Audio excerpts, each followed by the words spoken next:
Hey, my friend, it's Massaro, CEO of Moving Mastery and founder of Moving Sales Academy. What do you do when you get a damage claim, right? It's inevitable. It's going to happen no matter how hard you try, no matter how well you train your movers, no matter what processes and procedures you put in place, there's going to be damage on a move. It happens. Whether it's a antique piece of furniture that gets a scratch on it, whether it's a table, the leg totally breaks off, whether it's glass that gets shattered and broken, there's damages that happen on a move. It's just part of taking furniture, putting it in a truck and moving it, right?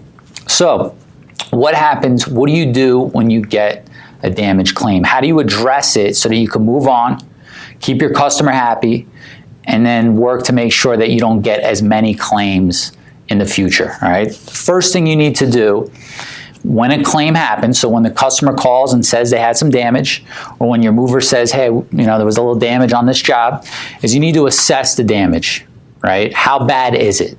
Is it something that can be repaired with a little furniture repair marker that maybe your head mover knows how to do?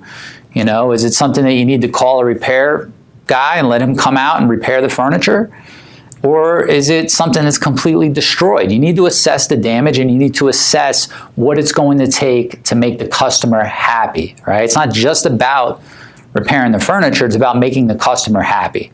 So that's the first thing you want to do. Then repair, pay, or start the claims process. If you could repair it on the spot, repair it. If you could send somebody out there to repair it, repair it.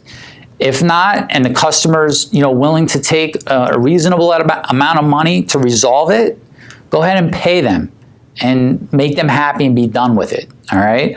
Otherwise, you need to start the claim process and you really need to go through a step-by-step claims process. I recommend using a claims processing service company. I'll go ahead and put some links down below. There's companies out there that specialize in handling claims for moving companies. And what they do is they just take the administrative task off your hand. They take the interaction with the customer and they handle it. They go through the step-by-step. They get the pictures from the customer. They get the original receipt from the customer. They evaluate what it's worth, what you should pay out, and they'll facilitate all the paperwork for you, all right? Then you want to make sure that with all complaints, damage is no different, that you resolve the issue. But with the damage, you want to resolve the issue and always get a signed agreement if you're cutting a check. If you're cutting the customer a check after going through the claims process, make sure that they sign an agreement stating that they can't come back after you later and sue you for the damage that you're paying them for. All right, a claims servicing company will help you with this, but you want to make sure you get a signature if you're cutting a check. All right, resolve that issue. The next is train your movers on the specifics. Okay, I'll give you an example of this. I had an issue with claims and I noticed it in one of my offices by reviewing my P&L, right? The profit and loss statement. So I'm reviewing the P&L and I see that there's a high, for one quarter, there would just seem to be a high dollar amount paid out in claims, right? So I drilled down, I looked into our moving CRM, I saw that, I ran the claims report, I saw that we had a high volume of claims, so we started to look at what the claims actually were. And it turns out the majority of the claims were all for either glass tabletops or marble tabletops, and that was like the bulk of all the damages, right? So what do? We don't retrain the movers on everything. We noticed that certain movers didn't know how to do that properly, right? In other words, regardless if we train them on it or not, they weren't protecting the glass tops. They weren't protecting the marble tops. They weren't moving them properly. So we retrained them on that specifically and resolve the issue, right? So you want to make sure you take care of the customer, but you also want to come back on the back end and make sure that you prevent these problems from happening again. So drill down on the specifics. Look at what exactly the claims are. Unless your movers are just completely negligent and they're just breaking everything, in which case you need new movers or you need to completely retrain them, you could usually isolate what's happening. Right? Is it scratches? Are they breaking legs off of tables because they're not moving them properly? Right? What is the specific? Train them on the specifics, all right? And number 5, reward your movers for no claims. All right. I know companies will deduct their movers for claims and charge them for any claims that they cause.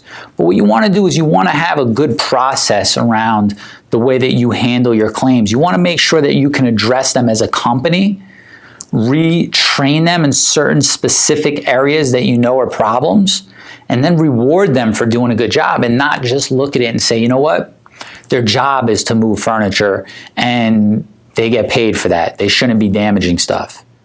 You know what? If you want them to not damage furniture, reward them for it. You know, that's a huge bonus. It's a win-win for you, the customer, for them, all the way around. It just makes your company better. That is your mover doing an excellent job. If they go out and they make your customer happy and they don't damage furniture, reward them for it, all right? So listen, the key is to address the problem right away. The key is you want to make sure that you're making the customer happy, and you just want to have a system for when a claim happens, just deal with it and move on. All right, but don't leave anything uncovered. You deal with the customer, then you find out why it's happening, what the specifics are of, what's being damaged. Is it negligence by, a crew that just has no idea what they're doing? Or is it a specific item? Like in my case, the tabletops, we were having problems with those. So we trained them on that, and that problem went away. And that all results into additional money for your company, because if you're spending money on claims, that's less profit, period. All right, so I told you that I saw 1/4 of our profit and loss statements, just high claims being paid out. Well, what do you think happens when that goes away and we eliminate that?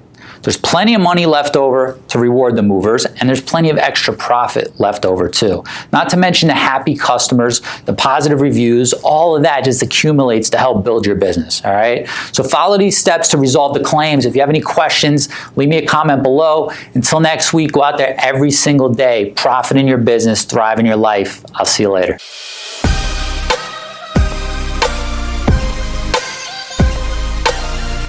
Hey my friend, it's Louis. I hope you enjoyed this episode. Do me 2 favors. Number 1, subscribe to this channel so that you continue to get updates every time I release new training for you.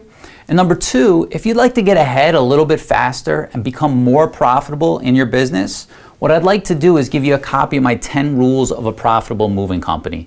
These are the same 10 rules that I applied in my business that helped me grow it into a multi-million-dollar nationwide company. Okay, so all you need to do is click on the link on this page or head over to louismassaro.com/10 rules. So that's Louis, L-O-U-I-S, Massaro, MASSARO.com/10 rules. Just put in your name and email address and I'll email you out a copy. Okay, until then, every single day, go out and profit in business and thrive in life. I'll see you later.